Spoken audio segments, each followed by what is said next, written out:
Yan.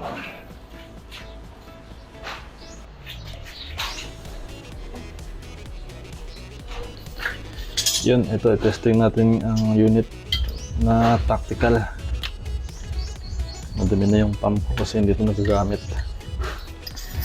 Ang gamit ko kasi yung e-pump na tushing.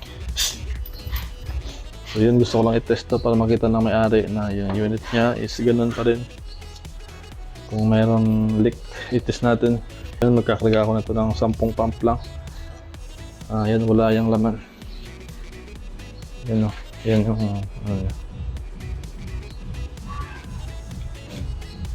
yan. Napakalambot niyan. I-press natin. Lagyan natin ng 10 pump. Test natin sa tubig kung mayroong leak. Kung kaparehas din ba dun sa iba. I-pump natin ng 10 beses lang. 1, 2, 3, 4, 5, 6, 7, 8, 9, 10.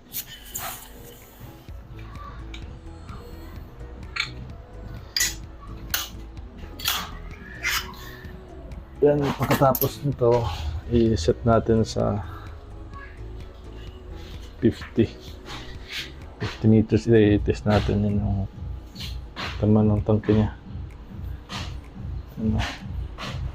Yan. Yan pa rin yung laman niya. Halos wala.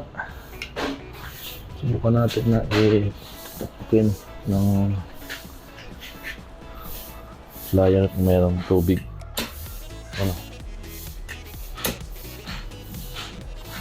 Ngayon, i-test natin kung meron siyang leak. Yan, kita ba?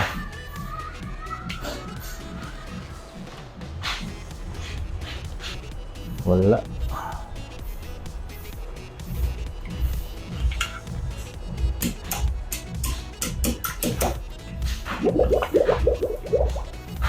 Wala na. Ubos na yan. Yan. Wala siyang problema sa test sa leak test.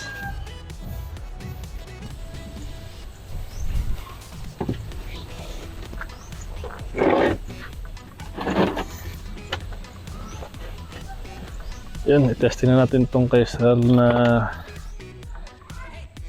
Caballes na unit, tactical na upgraded version. Yan, naka shrouded barrel na 22 inches. Yan, tapos naka bipod with scope na in-order niya, tapos EDPRS na Gen 2, tapos yung meron pa siyang pump na in-order. Yan, naka carbon fiber tank, Taiwan regulator, tactical folding bat.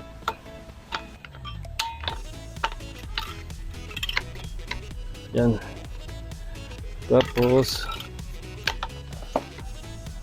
testing natin sa 50, tsaka sa mag-zero muna tayo sa 25, tapos 50 tayo. Titignan ko kung mas malaki nga ba ito yung ang magnification nito sa 25. Set up natin. Grabe, sobrang lakas ng hangin. Paano to? Kailangan na itong i-release Kaiser kasi ngayon yung dating niya galing New Zealand. So kailangan ito matest, tapos papadala agad sa kanya para magamit niya na. Kasi ilang weeks na siya dito, mga 1 month na siguro. Balik na naman sa ibang bansa. Dapat ma-release na to para magamit niya sa pagbakasyon niya. Yun, napakaganda ng unit ni Sir. Tactical.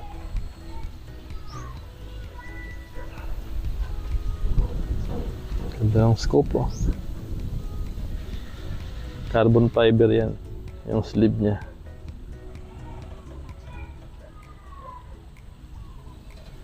Yun, mag-setup muna ako dun sa 25 saka 50. Mag-zero ako sa 25. Tapos go tayo sa 50. So yun, ilang testing na ako sa unit. Lalagyan ko na sana ng scope cam. Yung pala walang adapter dito para sa holder nito ng sidekick na scope cam yan. Dapat nandyan yan. So wala yung adapter ko. So kung ikakabit ko pa yun na medyo matagal yun kasi kailangan mong i-balance talaga yun. Yun yung target niya sa 25. Nag-test na ako dun sa 25. Nag-zero ako, ilang beses ako nag-barrel indexing.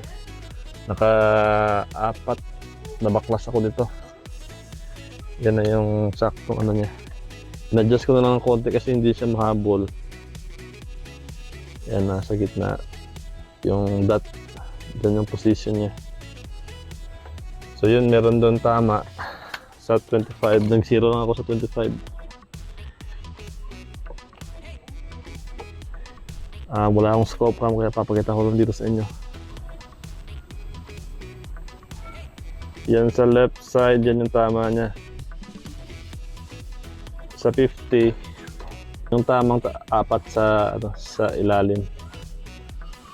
So magtas ako dito sa taas. Hirap pag walang scope cam. Nakaka-time consuming lang yung mag-barrel indexing, pero pag nakuha mo talagang solid. Ang MB na to nasa 860, 865. So titira na lang tayo doon, tapos kukunin na natin yung target paper doon sa 50. Try ko muna. So sa 25.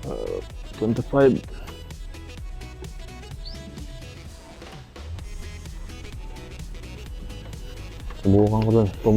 Pumitek sa 50.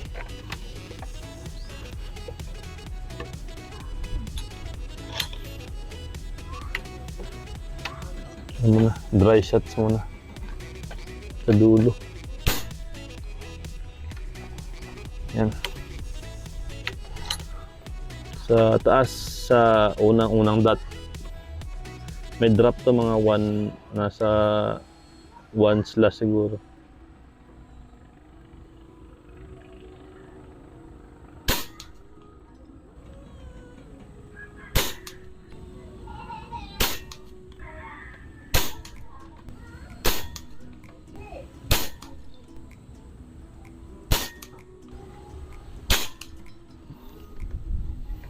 $849 lang pala. Iangat ko sa dapat 860 plus to eh.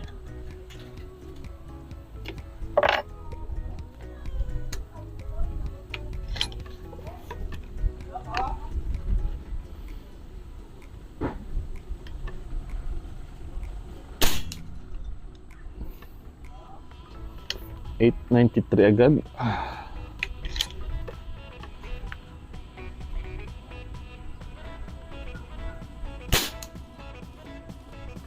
Mataas. Konting ba.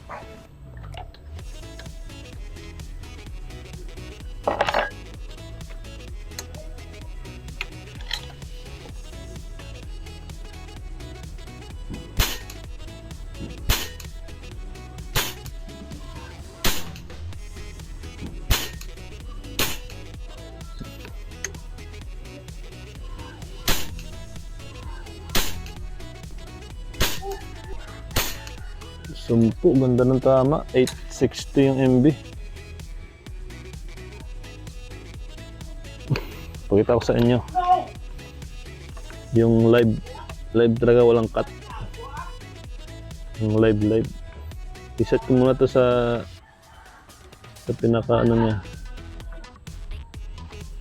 Kung saan ko nag-endpoint, doon ko i-set para makita ninyo yung actual. Pakita ko sa inyo yung tama niya. Yan.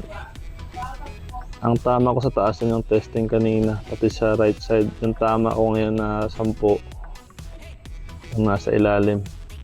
Nasa pangalawang slash. You know.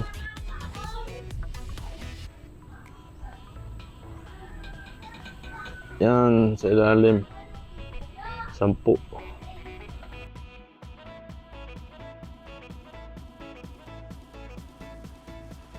Ito yung tama niya. Ito yung barrel indexing ko kanina. Lakas ng hangin. Ortik na yan. Yan o. Ito yung tama niya. Yung M point ko, sobrang layo. Ito yung M point ko.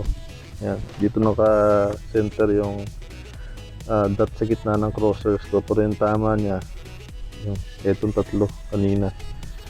So, inikot ko siya ng inikot. Hindi ko siya ginagalaw muna ito.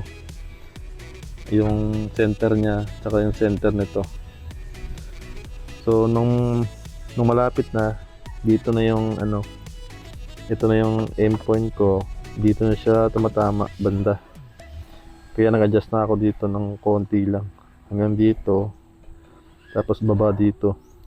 Kaya maliit lang yung na-adjust ko dito sa scope.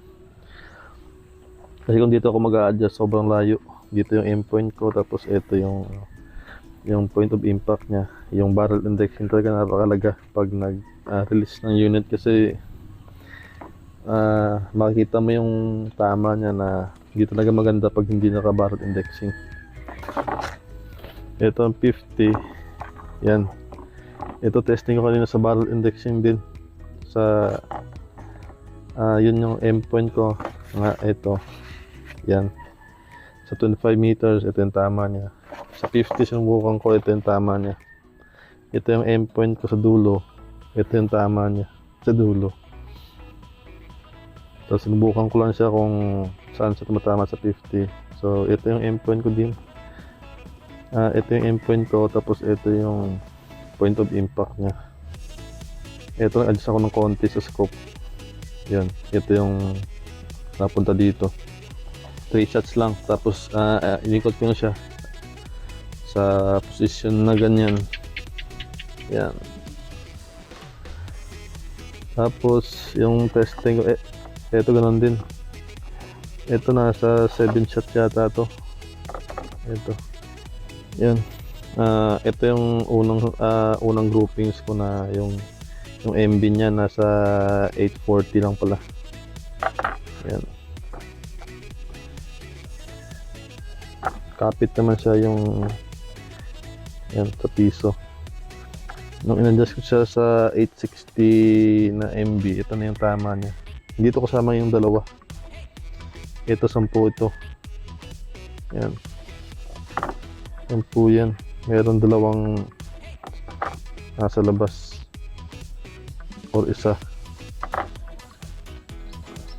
Yan. Yun yung tama niya sa 50. Ano yan?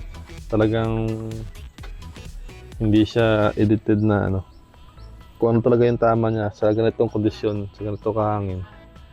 Talagang yun na yun talaga. Hindi ako nagte-test ng umaga, alas 6 ng umaga, alas 5 ng hapon kasi walang hangin. Ito, alauna, alas 2. Kasagsagan ng hangin. Kaya kung ano yung performance ito sa mahangin, ganito na to. Yun yung testing natin kay Sir Ballyes na unit. Yung silencer niya hindi pa dumating. Inaantay ko pa yun. Wala tong silencer, naka-surround lang. Yan. Yung laman niya kanina 3,000. Yung natira 2,2. Yan, yung setup ni Sir.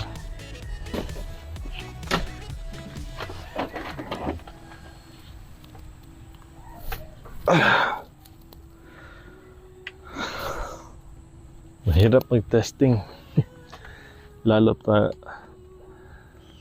talaga kailangan mong i-test ng totoo, yung talagang tunay talaga. Yung scope na to, mas mataas ng konti ng magnification kaysa sa old. Yung 8 niya sa gilid wala na talaga. Dun sa akin meron pa yung lumalabas eh. Merong 8 yun na lumalabas.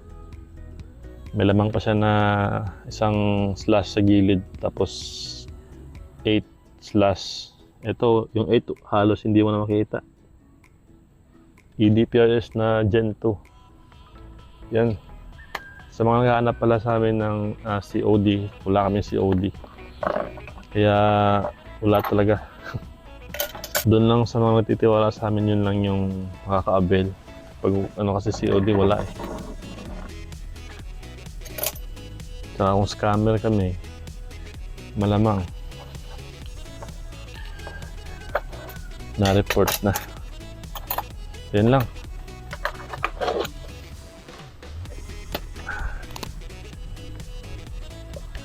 Bye.